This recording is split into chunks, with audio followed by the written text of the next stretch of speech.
50% VVPAT രസീതുകൾ എണ്ണണമെന്നാവശ്യപ്പെട്ട് വീണ്ടും supreme കോടതിയെ സമീപിക്കാൻ പ്രതിപക്ഷ കക്ഷികളുടെ തീരുമാനം. 21 പ്രതിപക്ഷ പാർട്ടികളുടെ സംയുക്ത യോഗമാണ് പുനഃപരിശോധനാ ഹർജി നൽകാൻ തീരുമാനിച്ചത്.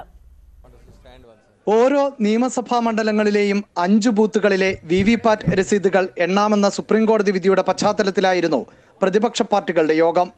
തെരഞ്ഞെടുപ്പിന്റെ വിശ്വാസ്യത ഉറപ്പാക്കാൻ 50% വിവിപാറ്റ് രസീതുകൾ എണ്ണണമെന്ന ആവശ്യത്തിൽ ഉറച്ചു നിൽക്കാൻ യോഗം തീരുമാനിച്ചു.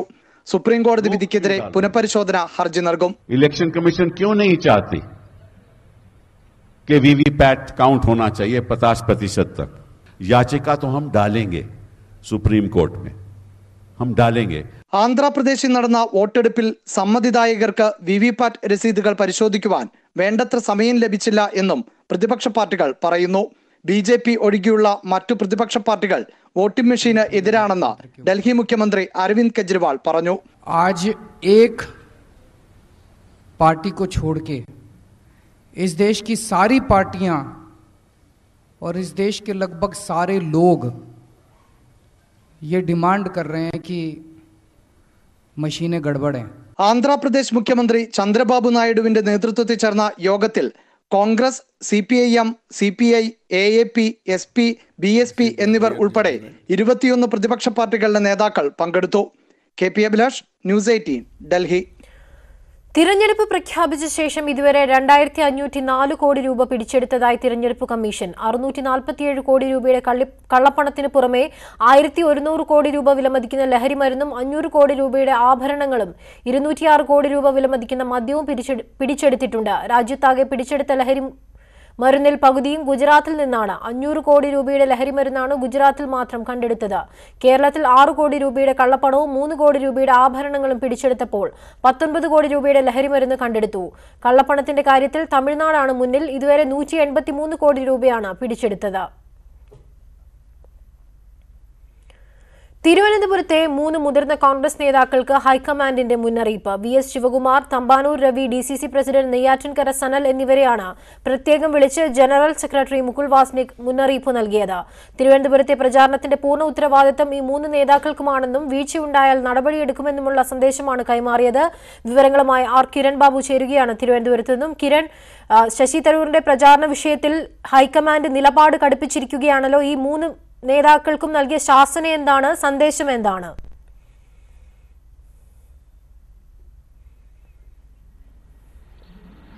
അമീന, വളരെ ശക്തമായ നിലപാടാണ് ഹൈക്കമാൻഡിന്റേത്. ഹൈക്കമാൻഡ് ഇന്ന് തിരുവനന്തപുരത്തെ മണ്ഡലത്തിലെ ബ്ലോക്ക് പ്രസിഡന്റുമാർ മുതൽ മുകളിലേക്കുള്ള നേതാക്കളുടെ ഒരു യോഗം വിളിച്ചിരുന്നു, അവലോകന യോഗം വിളിച്ചിരുന്നു. ഈ യോഗത്തിൽ എവിടെയും ഈ തിരുവനന്തപുരത്തെ പ്രവർത്തനങ്ങളിൽ വീഴ്ച ഉണ്ടായതായോ അല്ലെങ്കിൽ തിരുവനന്തപുരത്തെ ഏതെങ്കിലും നേതാക്കളെ കുറ്റപ്പെടുത്തുന്ന രീതിയിലോ ഒരു സംസാരവും ഉണ്ടായില്ല. ഇനി മുന്നോട്ട് എങ്ങനെ പ്രവർത്തിക്കണം എന്ന് സംബന്ധിച്ചാണ് പ്രധാനമായും അവിടെ നിർദ്ദേശങ്ങൾ നൽകിയത്. അവിടെ നൽകിയ പ്രധാനപ്പെട്ട ഒരു നിർദ്ദേശം ഇടതുമുന്നണിയേക്കാൾ ശക്തമായി എതിർക്കേണ്ടത് കുമ്മനം രാജശേഖരനെയാണ്. കുമ്മനം രാജശേഖരന്റെ മുൻകാല ചെയ്തികളടക്കം ചൂണ്ടിക്കാട്ടിക്കൊണ്ട് അദ്ദേഹത്തിന് ഒരു സെക്യുലർ ക്രെഡൻഷ്യൽ, മതേതര സ്വഭാവമില്ല, കേരളത്തിൽ വർഗീയ കലാപത്തിന് നേതൃത്വം നൽകിയിട്ടുള്ള ആളാണ്. കുമ്മനത്തിന്റെ ഹിസ്റ്ററി അടക്കം ജനങ്ങൾ ചർച്ചാ കാര്യത്തിലുള്ള പ്രചരണ രീതി മാറ്റണം എന്നുള്ള നിർദ്ദേശം മാത്രമാണ് നൽകിയത്. അതിനുശേഷമാണ് 3 പ്രധാന നേതാക്കളെ തിരുവനന്തപുരത്തെ IA ഗ്രൂപ്പുകളുടെ ഏറ്റവും പ്രധാന നേതാക്കളായ തമ്പാനൂർ രവി, VS ശിവകുമാർ, അതോടൊപ്പം തന്നെ DCCയുടെ പ്രസിഡന്റ് നെയ്യാറ്റിൻകര സനൽ എന്നീ 3 നേതാക്കളെയും പ്രത്യേകമായി വിളിച്ചത്. ഈ 3 നേതാക്കളെയും പ്രത്യേകമായി വിളിച്ച് മുകുൾ വാസ്നിക് നൽകിയ സന്ദേശം ഇതാണ്: ഹൈക്കമാൻഡിന് പ്രത്യേക താല്പര്യമുള്ള സ്ഥാനാർത്ഥിയാണ് ശശി തരൂർ. ശശി തരൂരിന്റെ പ്രചരണത്തിൽ ഏതെങ്കിലും തരത്തിൽ വീഴ്ചയുണ്ടായാൽ, തെരഞ്ഞെടുപ്പിൽ ഏതെങ്കിലും തരത്തിൽ തിരിച്ചടി ഉണ്ടായാൽ ശക്തമായ നടപടി ഉണ്ടാവും. ഇതുവരെ ഉണ്ടായ രീതിയിലായിരിക്കില്ല അപ്പോൾ നടപടി ഉണ്ടാവുക, അല്ലെങ്കിൽ മറ്റ് മണ്ഡലങ്ങളുടെ രീതിയിലുമായിരിക്കില്ല തിരുവനന്തപുരത്തെ കാണുക. തിരുവനന്തപുരത്തിന്റെ പ്രത്യേക താല്പര്യമുണ്ട്, അവിടെ നിങ്ങൾക്ക് യാതൊരുവിധ വിട്ടുവീഴ്ചയും ആ സമയത്ത് ഉണ്ടാവില്ല. ഈ ഒരു മുന്നറിയിപ്പാണ് പ്രധാനമായി നൽകിയത്. ഈ 3 നേതാക്കളും ഈ താഴെത്തട്ടുമുള്ള പ്രചരണ പ്രവർത്തനങ്ങളിൽ ചില വീഴ്ചകൾ ആദ്യഘട്ടത്തിൽ ഉണ്ടായെന്നും ഈ വീഴ്ചകളെല്ലാം പരിഹരിച്ചുകൊണ്ടിരിക്കുകയാണെന്നും പൂർണ്ണ സജ്ജമായി പാർട്ടിയെ താഴെത്തട്ട് മുതൽ മുകൾ തട്ടുള്ള പ്രവർത്തനങ്ങൾ വോട്ടിംഗ് ദിവസം വരെ ഏറ്റെടുത്തുകൊണ്ട് നടപ്പാക്കാം എന്നുള്ള ഉറപ്പാണ് മുകുൾ വാസ്നിക് നൽകിയത്. മുകുൾ വാസ്നിക് ഈ സന്ദേശത്തെ തുടർന്ന് ഇപ്പോൾ തന്നെ താഴെത്തട്ടുമുള്ള പ്രവർത്തനം ശക്തമാക്കാനും മറ്റന്നാൾ രാഹുൽ ഗാന്ധിയുടെ പൊതുസമ്മേളനം സെൻട്രൽ സ്റ്റേഡിയത്തിൽ നടക്കുന്നുണ്ട്. ഇതിന് പരമാവധി ജനപങ്കാളിത്തം ഉറപ്പാക്കാനും എവിടെയെങ്കിലും ചില താഴെത്തട്ടിലെ ചില അംഗങ്ങൾ പ്രാദേശിക നേതാക്കൾ വിട്ടു നിൽക്കുന്നുണ്ടെങ്കിൽ അല്ലെങ്കിൽ മാറി നിൽക്കുന്നുണ്ടെങ്കിൽ അവരെല്ലാം വിളിച്ച് നേരിട്ട് തന്നെ ഈ നേതാക്കൾ തന്നെ നേരിട്ട് വിളിച്ച പ്രവർത്തനങ്ങൾ ഇറക്കാനുള്ള നടപടികൾ ആരംഭിച്ചു കഴിഞ്ഞു. എന്തായാലും ഹൈക്കമാൻഡ് ഭാഗത്തു നിന്ന് അതിശക്തമായ ഇടപെടൽ തന്നെയാണ് തിരുവനന്തപുരം നിയോജകമണ്ഡലത്തിന്റെ കാര്യത്തിൽ ഉണ്ടായിരിക്കുന്നത്. ശരി കിരൺ. പ്രധാനമന്ത്രി നരേന്ദ്രമോദിക്ക് ശക്തമായ മറുപടിയുമായി മുഖ്യമന്ത്രി പിണറായി വിജയൻ. ശബരിമലയുടെ കാര്യത്തിൽ പച്ചക്കള്ളമാണ് മോദി പ്രചരിപ്പിക്കുന്നതെന്ന് പിണറായി കൊല്ലത്ത് പറഞ്ഞു. ഇരിക്കുന്ന പദവിയുടെ മാന്യത നരേന്ദ്രമോദി കാക്കണമെന്നും പിണറായി ഓർമ്മിപ്പിച്ചു. കേരളത്തിൽ അയ്യപ്പൻ എന്ന് പറഞ്ഞാൽ അറസ്റ്റ് എന്ന മോദിയുടെ പ്രസ്താവന പച്ചക്കള്ളമാണെന്ന് പിണറായി പറഞ്ഞു. അയ്യപ്പൻ എന്ന് പറഞ്ഞു പോയാൽ കേരളത്തിൽ അറസ്റ്റാണെന്നാണ് പറഞ്ഞത്, തടങ്കലാണെന്നാണ് പറഞ്ഞത്. ഇങ്ങനൊരു പച്ചക്കള്ളം ഒരു പ്രധാനമന്ത്രി പറയാമോ? രാജ്യത്തെ തെറ്റിദ്ധരിപ്പിക്കലല്ലേ? അയ്യപ്പന്റെ പേരിൽ രാജ്യത്തെ തെറ്റിദ്ധരിപ്പിക്കാൻ പ്രധാനമന്ത്രിക്ക് അവകാശമുണ്ടോ? ശബരിമലയിലെ കാണിക്ക തടസ്സപ്പെടുത്താൻ ആഹ്വാനം ചെയ്തത് മോദിയുടെ അനുയായികളാണ്. ശബരിമലയിൽ അക്രമികളെത്തിയത് മോദിയുടെ അനുഗ്രഹാശിസുകളോടെയാണ്. കേരളത്തിൽ ശബരിമലയുടെ പേര് പറയാതെ തൊട്ടയൽ സംസ്ഥാനത്ത് പോയി തെറ്റിദ്ധരിപ്പിക്കുന്ന പ്രസ്താവന നടത്തിയത് പദവിക്ക് ചേർന്നതല്ല. നിരോധനാജ്ഞ പ്രഖ്യാപിക്കാൻ മോദി സർക്കാരാണ് സംസ്ഥാനത്തോട് ആവശ്യപ്പെട്ടതെന്നും പിണറായി പറഞ്ഞു. തീർത്ഥാടന കേന്ദ്രം മാത്രം പറഞ്ഞ് തൊട്ടപ്പുറം മംഗലാപുരം അവിടെ പോയി നേരെ ശബരിമലയെയും അയ്യപ്പനെയും എല്ലാം എടുത്തു പറഞ്ഞ് കേരളത്തെ അപമാനിക്കാൻ പുറപ്പെടുന്നത്. മുൻ additional chief secretary doctor D Babu പോളിന്റെ സംസ്കാര ചടങ്ങുകൾ പുരോഗമിക്കുകയാണ്. കുറുപ്പംപടി സെന്റ് മേരീസ് കത്തീഡ്രലിലാണ് സംസ്കാര ചടങ്ങുകൾ.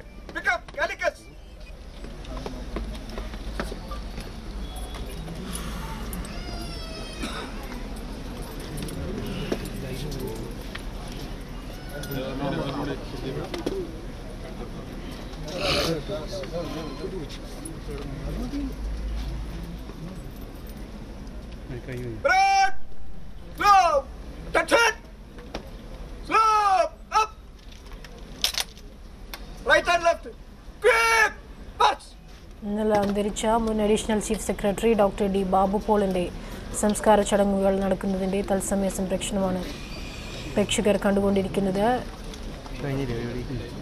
കോട്ടയം കുറുപ്പംപടി സെന്റ് മേരീസ് കത്തീഡ്രലിലാണ് സംസ്കാര ചടങ്ങുകൾ നടക്കുന്നത്. വിവരങ്ങളുമായി ഡാനി പോൾ ചേരുകയാണ്. ഡാനി, ചടങ്ങുകൾ എങ്ങനെ പുരോഗമിക്കുന്നു? അമീന, സംസ്കാര ചടങ്ങുകൾ അതിന്റെ ഒരു അന്തിമ ഘട്ടത്തിലേക്ക് നീങ്ങുകയാണ്. അല്പം മുമ്പാണ് ശുശ്രൂഷ ചടങ്ങുകൾ പള്ളിക്ക് അകത്ത് സമാപിച്ചത്.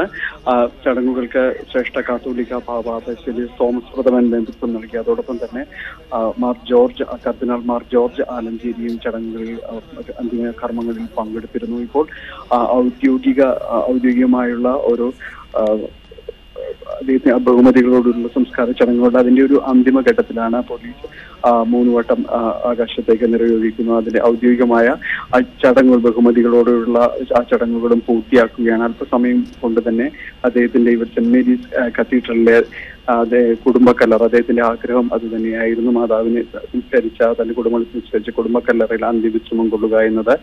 അവിടേക്ക് മൃതദേഹം മാറ്റും. പിന്നെ ചടങ്ങുകൾ അതോടുകൂടി പൂർത്തിയാവുകയാണ്. ഇന്ന് ഉച്ചയോടുകൂടിയാണ് തിരുവനന്തപുരത്ത് നിന്ന് മൃതദേഹം ഇവിടേക്ക് എത്തിച്ചത്. കുറുപ്പംപടിയിലുള്ള അദ്ദേഹത്തിന്റെ കുടുംബ വീട്ടിലേക്ക് എത്തിച്ചത്. ഇവിടെ മുതൽ ഈ സമയം വരെയും, ശുശ്രൂഷ ചടങ്ങുകൾ നടക്കുന്ന സമയം വരെയും നിരവധി പേരാണ് അന്തിമോപചാരം അർപ്പിക്കാൻ, ബാബു പോൾ അന്തിമോപചാരം അർപ്പിക്കാൻ എത്തിക്കൊണ്ടിരുന്നത്. പോലീസിനെ നിയന്ത്രിക്കാൻ കഴിയാത്ത രീതിയിൽ വലിയ തിരക്കിലേക്ക് വന്നുകൊണ്ടിരുന്നു. എന്തുമാത്രം സ്വാധീനം അദ്ദേഹത്തിന് ഈ പഴയ ജന്മവീട്ടിലും അതോടൊപ്പം തന്നെ ഈ പരിസരങ്ങളിലുമെല്ലാം അദ്ദേഹത്തിന് എന്തുമാത്രം ഉണ്ടായിരുന്നു എന്ന് തെളിയിക്കുന്നതായിരുന്നു. സമൂഹത്തിന്റെ നാനാതുറയിലുള്ളവർ അന്തിമോപചാരം അർപ്പിക്കാൻ എത്തിയിരുന്നു. അതോടൊപ്പം തന്നെ തിരുവനന്തപുരത്തും അദ്ദേഹത്തിന്റെ ഔദ്യോഗികമായ അദ്ദേഹത്തിന്റെ സുഹൃത്തുക്കൾ അടക്കമുള്ള ഒരു വലിയ ജനാവധി ഇതിനെ സാക്ഷ്യം വഹിക്കാൻ വേണ്ടി എത്തിയിരുന്നു. ഇപ്പോൾ ചടങ്ങുകൾ പുരോഗമിക്കുകയാണ്. മൃതദേഹം, ബാബുപോളിന്റെ ഭൗതിക ശരീരം കല്ലറയിലേക്ക് നീക്കുന്ന ദൃശ്യങ്ങളാണ് കാണുന്നത്. അവിടെ പലതവണ പറഞ്ഞതുപോലെ, പലതവണ അദ്ദേഹം എഴുതിയതുപോലെ തന്നെ അദ്ദേഹത്തിന്റെ കുടുംബ കല്ലറയിൽ, മാതാവിനെയും പിതാവിനെയും എല്ലാം സംസ്കരിച്ച കുടുംബ കല്ലറയിൽ തന്നെ അദ്ദേഹത്തിന് അന്തിമവിശ്രമം കൊള്ളുക എന്നതായിരുന്നു അദ്ദേഹത്തിന്റെ ഒരു ആഗ്രഹം. അതിനനുസരിച്ചുകൊണ്ടാണ് ഇപ്പോൾ ചടങ്ങുകൾ ആ രീതിയിലാണ് ക്രമീകരിച്ചിട്ടുള്ളത്. പള്ളിയിലെ ശുശ്രൂഷ ചടങ്ങുകൾ പൂർത്തിയാക്കിയതിനു ശേഷം, ഔദ്യോഗികമായ ബഹുമതികൾ നൽകിയതിനു ശേഷം ഇപ്പോൾ മൃതദേഹം കല്ലറയിലേക്ക് നീക്കുകയാണ്.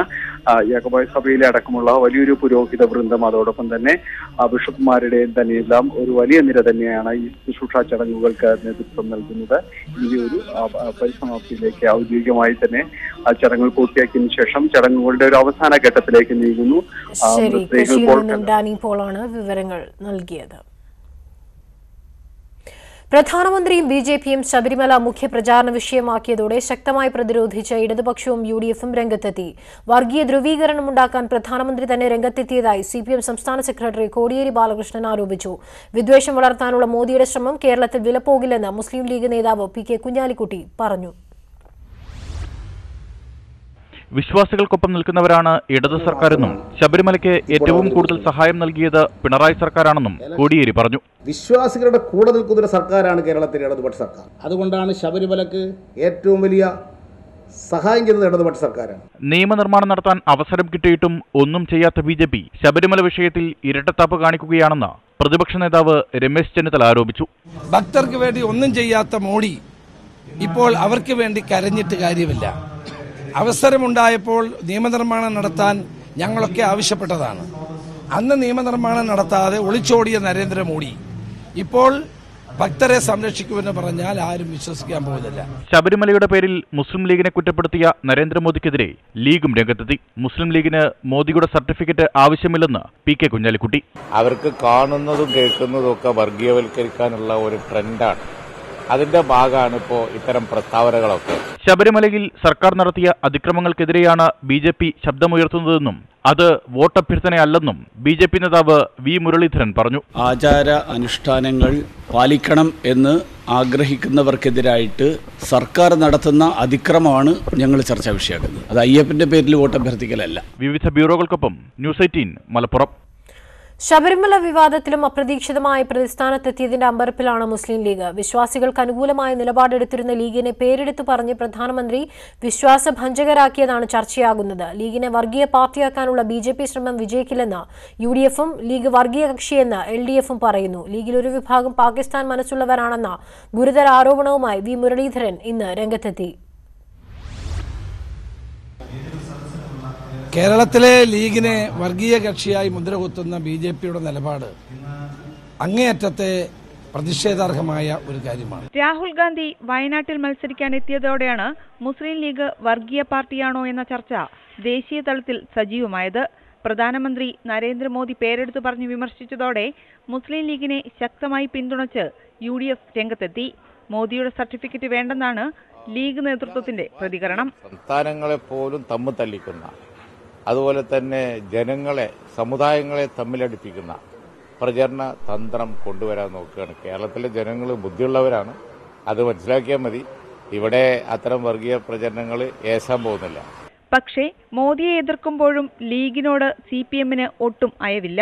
മുസ്ലിം ലീഗ് മതമൗലികവാദ നിലപാടുള്ള പാർട്ടിയാണെന്നും എസ്ഡിപിഐയുമായും ജമാഅത്തെ ഇസ്ലാമിയുമായും ലീഗ് മുന്നണി സ്ഥാപിച്ചത് ഇതിന് തെളിവാണെന്നും സിപിഎം സംസ്ഥാന സെക്രട്ടറി കോടിയേരി ബാലകൃഷ്ണൻ. പാണക്കാട്ടെ ഹൈദരലി തങ്ങൾ മാതൃഭൂമിയിൽ എഴുതിയ ലേഖനത്തിൽ പോലും ഞങ്ങളവിടെ ഉപയോഗിച്ചത് പാകിസ്ഥാൻ പതാകയല്ല എന്നുകൊണ്ട് എന്തുകൊണ്ട് പറയുന്നില്ല? ബിജെപി പറഞ്ഞതിൽ ഉറച്ചു നിൽക്കുകയാണ്. പാകിസ്ഥാനെ പിന്തുണയ്ക്കുന്നവരാണ് ലീഗിലെ ഒരു വിഭാഗമെന്നും അതുകൊണ്ടാണ് അമിത്ഷാ അവരെ പാകിസ്ഥാനോട് ഉപമിച്ചതെന്നും ബിജെപി നേതാവ് വി മുരളീധരൻ. മുസ്ലിം ലീഗ് എന്ന് പറയുന്ന പാർട്ടി ഇന്ത്യ വിഭജനത്തിന് കാരണമായിട്ടുള്ള പാർട്ടിയാണ്. പാകിസ്ഥാൻ ഉണ്ടാകണം എന്ന് ആവശ്യപ്പെട്ട പാർട്ടിയാണ്. ഇന്ത്യ വിഭജിക്കണം എന്നാവശ്യപ്പെട്ട ആളുകളാണ്. വിവിധ ബ്യൂറോകൾക്കൊപ്പം ന്യൂസ് 18 തിരുവനന്തപുരം. വയനാടിനെ പാകിസ്ഥാനോട് ഉപമിച്ച അമിത്ഷായുടെ പ്രസ്താവനയെ ന്യായീകരിച്ച അൽഫോൺസ് കണ്ണന്താനം. വയനാട്ടിൽ കോൺഗ്രസിന്റെ കൊടിയുണ്ടായിരുന്നില്ലെന്നും പച്ചക്കൊടി മാത്രമേ ഉണ്ടായിരുന്നുള്ളൂ എന്നും കണ്ണന്താനം പറഞ്ഞു. ചുമ്മാ ഒരു സ്റ്റേറ്റ്മെന്റ് എടുത്തിട്ട് ഞാനത് ഇതിനെപ്പറ്റി ഞാൻ കമന്റ് ചെയ്യാൻ ആളല്ല.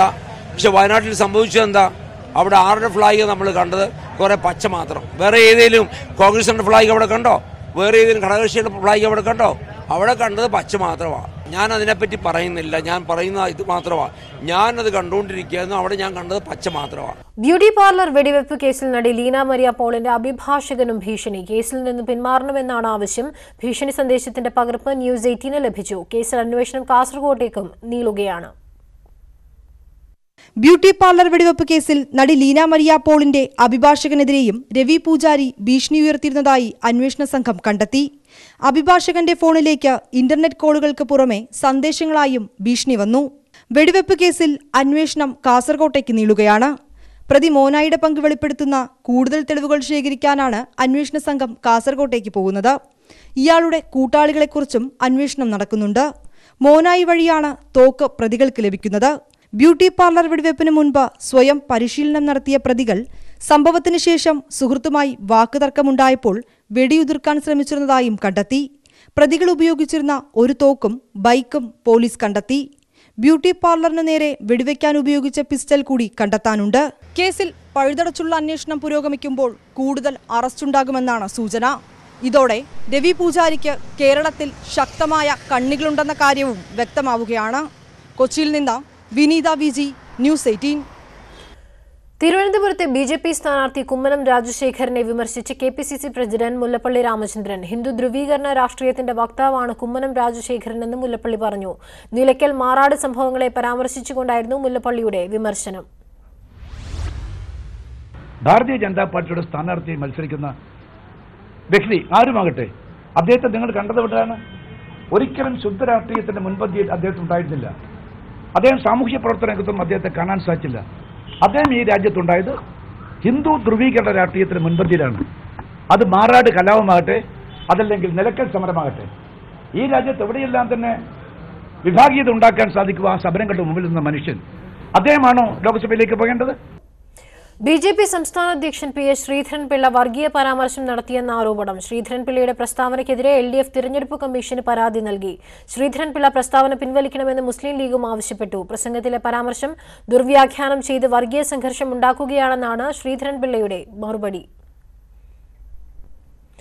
തിരഞ്ഞെടുപ്പ് പെരുമാറ്റച്ചട്ടം ലംഘിച്ചെന്ന പരാതിയിൽ കാസർഗോഡ് മണ്ഡലത്തിലെ കോൺഗ്രസ് സ്ഥാനാർത്ഥി രാജ്മോഹൻ ഉണ്ണിത്താൻ ജില്ലാ കളക്ടർക്ക് മറുപടി നൽകി. ചട്ടം ലംഘിച്ചിട്ടില്ലെന്ന മറുപടിയിൽ ഉണ്ണിത്താൻ വ്യക്തമാക്കി. എൽ.ഡി.എഫ് നൽകിയ പരാതി തികച്ചും അടിസ്ഥാനരഹിതമാണ്. മതത്തെ ഉപയോഗിച്ച് വോട്ടർമാരെ സ്വാധീനിക്കാൻ ശ്രമിച്ചിട്ടില്ലെന്ന് മറുപടിയിൽ പറയുന്നുണ്ട്. ഉണ്ണിത്താനു വേണ്ടി അഡ്വക്കേറ്റ് സി.കെ. ശ്രീധരനാണ് കളക്ടർക്ക് മറുപടി കൈമാറിയത്. മസാല ബോണ്ട് പരിശോധിക്കാൻ യു.ഡി.എഫ് 4 എം.എൽ.എമാരെ ചുമതലപ്പെടുത്തിയതായി പ്രതിപക്ഷ നേതാവ് രമേശ് ചെന്നിത്തല. രേഖകൾ പരിശോധിക്കാൻ അവസരം വേണം. ഈ ആവശ്യം ഉന്നയിച്ച് നാളെ മുഖ്യമന്ത്രിക്ക് കത്ത് നൽകുമെന്നും ചെന്നിത്തല പറഞ്ഞു. ഇതിനെതിരായിട്ടുള്ള ഞങ്ങളുടെ പോരാട്ടം തുടരും. ഇതിന് ഞങ്ങൾ 4 എം.എൽ.എമാരെ ഇത് പരിശോധിക്കാൻ അനുവദിക്കണമെന്ന് ആവശ്യപ്പെട്ടിട്ടുണ്ട്. Doctor M.K. Muneer, VD. Satheesan, അതുപോലെ തന്നെ ശ്രീ റോഷി അഗസ്റ്റിൻ, അനൂപ് ജേക്കബ്. ഒന്നും മറയ്ക്കാനില്ലെങ്കിൽ കിഫ്ബി ധനകാര്യമന്ത്രിയും ചേർന്ന് ഈ ഫയലുകൾ മുഴുവൻ പ്രതിപക്ഷത്തിൻ്റെ ഈ 4 എം.എൽ.എമാരെ കാണിക്കാൻ തയ്യാറാകണം. ഞാൻ ഇത് സംബന്ധിച്ച് മുഖ്യമന്ത്രിക്ക് നാളെ കത്ത് നൽകുന്നുണ്ട്. കുറ്റകരമായ അനാസ്ഥ കൊണ്ടും ഉദാസീനത കൊണ്ടുമുണ്ടായ പ്രളയമാണ് സംസ്ഥാനത്ത് ദുരിതമുണ്ടാക്കിയതെന്ന് കോൺഗ്രസ് നേതാവ് വി.ഡി. സതീശൻ. മഴ മൂലമാണ് പ്രളയമുണ്ടായതെന്ന് ചെന്നൈ IIT പഠനം വ്യക്തമാക്കിയതായി തെളിയിക്കാൻ മുഖ്യമന്ത്രിയെ വെല്ലുവിളിക്കുന്നു. സെൻട്രൽ വാട്ടർ കമ്മീഷന് മനുഷ്യനിർമ്മിത പ്രളയത്തിൽ തുല്യ ഉത്തരവാദികളാണെന്ന് വി.ഡി. സതീശൻ ആരോപിച്ചു. പ്രളയത്തെക്കുറിച്ച് പഠനം നടത്താനുള്ള ഒരു ടീം ഇവിടെ വന്നിട്ടില്ല. 3 സെൻട്രൽ വാട്ടർ ഏജൻസി എന്ന് പറയുന്നത് ഈ കുറ്റകൃത്യത്തിൽ, ഈ കുറ്റകരമായ അനാസ്ഥയിലെ പങ്കാളികളാണ്.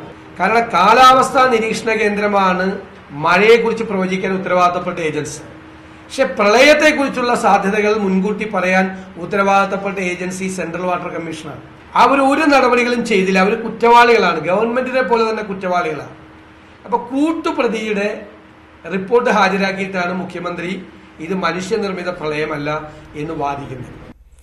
കേരളത്തിലെത്തുന്ന രാഹുൽ ഗാന്ധിയെ രാഷ്ട്രീയമായി നേരിടാൻ തയ്യാറെടുത്ത എൽ.ഡി.എഫ്. കോൺഗ്രസ് അധ്യക്ഷനെ രാഷ്ട്രീയ സംവാദത്തിൽ പ്രതികരിക്കാതെ ഒഴിവാക്കാൻ അനുവദിക്കരുത് എന്നാണ് ഇടതു സമീപനം. ഇതിനായി 1 ലക്ഷം പേരെ ഉൾപ്പെടുത്തി പ്രചാരണ പരിപാടി സംഘടിപ്പിച്ചു. വോട്ട് ചോദിക്കും മുമ്പ് മാപ്പ് ചോദിക്കുമോ എന്ന ചോദ്യമുയർത്തിയുള്ള പ്രചാരണം രാഹുൽ ഗാന്ധിയെ പ്രകോപിപ്പിക്കും എന്നാണ് ഇടതുപാളയത്തിന്റെ കണക്കുകൂട്ടൽ. 1500 സ്ക്വാഡുകളിലായി 1 ലക്ഷം LDF പ്രവർത്തകർ ഇന്ന് വോട്ടർമാരെ നേരിൽ കണ്ടു. ഈ പ്രചാരണ രീതി രാഷ്ട്രീയ സംവാദത്തിന് മറുപടി പറയാൻ കോൺഗ്രസ് അധ്യക്ഷനെ നിർബന്ധിതനാക്കുമെന്ന് ഇടതുപാളയം പ്രതീക്ഷിക്കുന്നു. വയനാട് പാർലമെന്റ് നിയോജക മണ്ഡലത്തിലെ LDF പ്രവർത്തകന്മാർ 1 ലക്ഷത്തിലധികം പ്രവർത്തകന്മാർ ഇന്ന് ഈ സ്ക്വാഡിൽ പ്രവർത്തിക്കുകയാണ്. ഒരുമിച്ച് ചോദിക്കുകയാണ് 10 ചോദ്യങ്ങൾ. രാഹുൽ ഗാന്ധി ശ്രീ UDF സ്ഥാനാർത്ഥി മറുപടി പറഞ്ഞേ മതിയാവുകയുള്ളൂ. 10 ചോദ്യങ്ങളാണ് ഇടതുപക്ഷം രാഹുൽ ഗാന്ധിക്ക് മുന്നിൽ വെക്കുന്നത്. കാർഷിക മേഖലയുടെ തകർച്ചയ്ക്ക് UPA സർക്കാരാണ് ഉത്തരവാദി എന്നാണ് പ്രധാന ആക്ഷേപം. ന്യൂനപക്ഷ ദളിത് ആക്രമണങ്ങളിൽ കോൺഗ്രസ് മൗനം പാലിച്ചെന്നാണ് മറ്റൊരു വിമർശനം. ചോദ്യങ്ങൾക്കുള്ള മറുപടി കോൺഗ്രസ് അധ്യക്ഷന്റെ പ്രചാരണ റാലികളിൽ ഉണ്ടാകുമെന്ന പ്രതീക്ഷയിലാണ് ഇടതുപക്ഷം. രാഹുൽ ഗാന്ധി പ്രതികരിച്ചാൽ സംവാദം ദേശീയ ശ്രദ്ധയാകർഷിക്കുമെന്നും ഇടതുപാളയം കണക്കുകൂട്ടുന്നു. Cameraman ഷാഫിക്കൊപ്പം Manu Bharat, news 18 Wayanad. പ്രിയങ്ക ഗാന്ധി നരേന്ദ്രമോദി പോരാട്ടത്തിനായി കാത്തിരിക്കുന്ന വാരാണസിയിലെ സ്ഥാനാർത്ഥികളുടെ എണ്ണം 3 അക്കം കടന്നു. തമിഴ്നാട്ടിൽ നിന്നുള്ള 111 കർഷക സ്ഥാനാർത്ഥികൾ കൂടാതെ സുപ്രീംകോടതി തടവ് ശിക്ഷ നൽകിയ ജസ്റ്റിസ് CS കർണൻ, BSFൽ നിന്ന് പുറത്താക്കപ്പെട്ട തേജ് ബഹദൂർ യാദവ് എന്നിവരും മത്സര രംഗത്തുണ്ട്. പ്രധാനമന്ത്രിക്കെതിരെ മത്സരിച്ച സ്ഥാനാർത്ഥി എന്ന പ്രശസ്തിക്കായി ചിലർ വാരണാസിയിലേക്ക് വണ്ടി കയറുമ്പോൾ ചിലരുടെ ലക്ഷ്യം കേന്ദ്ര നയങ്ങൾക്കെതിരായ പ്രതിഷേധം തന്നെയാണ്. സ്വന്തം പാർട്ടിയായ ആന്റി കറപ്ഷൻ ഡൈനാമിക് പാർട്ടിയുടെ സ്ഥാനാർത്ഥിയായിട്ടാണ് കൊൽക്കത്ത മുൻ ജസ്റ്റിസ് CS കർണന്റെ മത്സരം. സൈനികർക്കുള്ള ഭക്ഷണം മോശമാണെന്നും BSFലെ ഉദ്യോഗസ്ഥരുടെ ക്രമക്കേടുകളും സമൂഹമാധ്യമത്തിലൂടെ വെളിപ്പെടുത്തിയ സൈനികൻ തേജ് ബഹാദൂർ യാദവിന്റെ പ്രചരണം നരേന്ദ്രമോദിക്കെതിരെയാണ്. ഭീം ആർമി നേതാവ് ചന്ദ്രശേഖർ ആസാദാണ് മണ്ഡലത്തിലെ മറ്റൊരു സ്ഥാനാർത്ഥി. പ്രത്യേക വരൾച്ചാ പാക്കേജ് അനുവദിക്കുമെന്ന ഉറപ്പ് പാലിക്കാത്ത കേന്ദ്ര സർക്കാർ നിലപാടിനെതിരെയാണ് തമിഴ്നാട്ടിൽ നിന്നുള്ള 111 കർഷകരുടെ വാരണാസിയിലെ മത്സരം. ഇവരെ കൂടാതെ ബനാറസ് ഹിന്ദു സർവകലാശാലയിലെ അധ്യാപകൻ, ആന്ധ്രയിൽ നിന്നും തെലങ്കാനയിൽ നിന്നുമുള്ള ആക്ടിവിസ്റ്റുകളും മതപുരോഹിതരും തെരഞ്ഞെടുപ്പ് ഗോതയിലുണ്ട്. സ്ഥാനാർത്ഥികളുടെ എണ്ണത്തിൽ വാരണാസി റെക്കോർഡിടുമെങ്കിലും പ്രിയങ്ക ഗാന്ധി നരേന്ദ്രമോദി പോരാട്ടത്തിനുള്ള കാത്തിരിപ്പിലാണ് ഘാട്ടുകളുടെ നഗരം. Election desk, news 18. കോട്ടയത്ത് പരമാവധി വോട്ടർമാരെ ബൂത്തിലെത്തിക്കാനുള്ള ശ്രമത്തിലാണ് ജില്ലാ ഭരണകൂടം. തിരഞ്ഞെടുപ്പ് അടുത്തതോടെ വ്യത്യസ്തമായ പരിപാടികളിലൂടെ വോട്ടർമാരെ ആകർഷിക്കാനാണ് ജില്ലാ ഭരണകൂടത്തിന്റെ ശ്രമം. സാക്ഷരതയിൽ മാത്രം ഒന്നാമതെത്തിയാൽ പോരാ, പോളിംഗ് ശതമാനത്തിലും അത് വേണം. അതിനാണ് വോട്ടത്തോൺ എന്ന പേരിൽ സംഘടിപ്പിച്ച ഈ ബോധവൽക്കരണ റാലി. കോട്ടയം വളരെയധികം ലിറ്ററസി ഉള്ള ഒരു ഡിസ്ട്രിക്റ്റാണ്. അപ്പോൾ അതുകൊണ്ട് തന്നെ വോട്ടേഴ്സ് ലിറ്ററസിയിലും ഇത് ഏറ്റവും ഹയസ്റ്റ് തന്നെ വരണം എന്നുള്ള എയിമിലൂടെയാണ് ഈ സൈക്കിൾ റാലി നടന്നത്. ജില്ലാ പോലീസ് മേധാവി ഹരിശങ്കർ, സബ് കളക്ടർ ഈഷപ്രിയ, കേന്ദ്ര തെരഞ്ഞെടുപ്പ് നിരീക്ഷകൻ എന്നിവരെ കൂടാതെ ചലച്ചിത്ര താരം മീയും വോട്ടത്തോണിന്റെ ഭാഗമായി. ഒരുപാട് സന്തോഷം. ഇതുപോലൊരു നല്ല കാര്യത്തിന് വേണ്ടി ഇങ്ങനെ ജനങ്ങൾക്കിടയിലൂടെ പോകാൻ കഴിയുന്നതിൽ ഒരുപാട് സന്തോഷം. വോട്ടർമാരിൽ ബോധവൽക്കരണം നടത്തുന്നതിനായി സ്വീപ്പ് പദ്ധതി നടപ്പാക്കി വരികയാണ് ജില്ലാ ഭരണകൂടം. ജസ്റ്റിസ് KT തോമസ്, ജില്ലാ കളക്ടർ സുധീർ ബാബു IAS തുടങ്ങി നിരവധി പേർ പരിപാടിയുടെ ഭാഗമായി. ന്യൂസ് 18 കോട്ടയം. വിശുദ്ധ വാരത്തിന് തുടക്കമിട്ട് ക്രൈസ്തവ വിശ്വാസികൾ കുരുത്തോല പെരുന്നാൾ ആഘോഷിച്ചു. ക്രിസ്തുദേവന്റെ ജെറുസലേം പ്രവേശനത്തിന്റെ സ്മരണകളുമായി ദേവാലയങ്ങളിൽ പ്രത്യേക പ്രാർത്ഥനകൾ നടന്നു. ലോകരക്ഷകനെ ഓശാന പാടി സ്വീകരിച്ച ആ ദിനത്തിന്റെ സ്മരണയിലാണ് കുരുത്തോല പെരുന്നാൾ ആഘോഷിക്കുന്നത്. കൊച്ചിയിൽ സെന്റ് മേരീസ് ബസിലിക്കയിൽ കർദിനാൾ മാർ ജോർജ് ആലഞ്ചേരി ചടങ്ങുകൾക്ക് നേതൃത്വം നൽകി.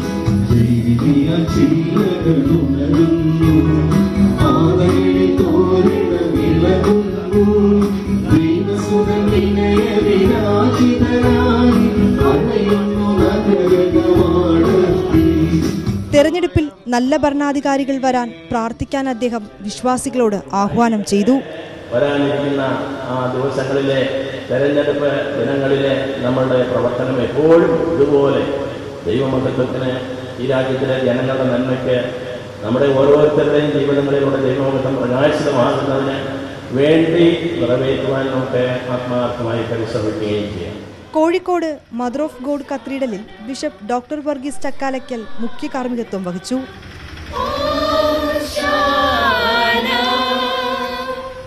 തിരുവനന്തപുരം പാളയം സെന്റ് ജോസഫ് കത്തീഡ്രലിൽ ആർച്ച് ബിഷപ്പ് സൂസൈപാക്യം പ്രാർത്ഥനകൾക്ക് നേതൃത്വം നൽകി.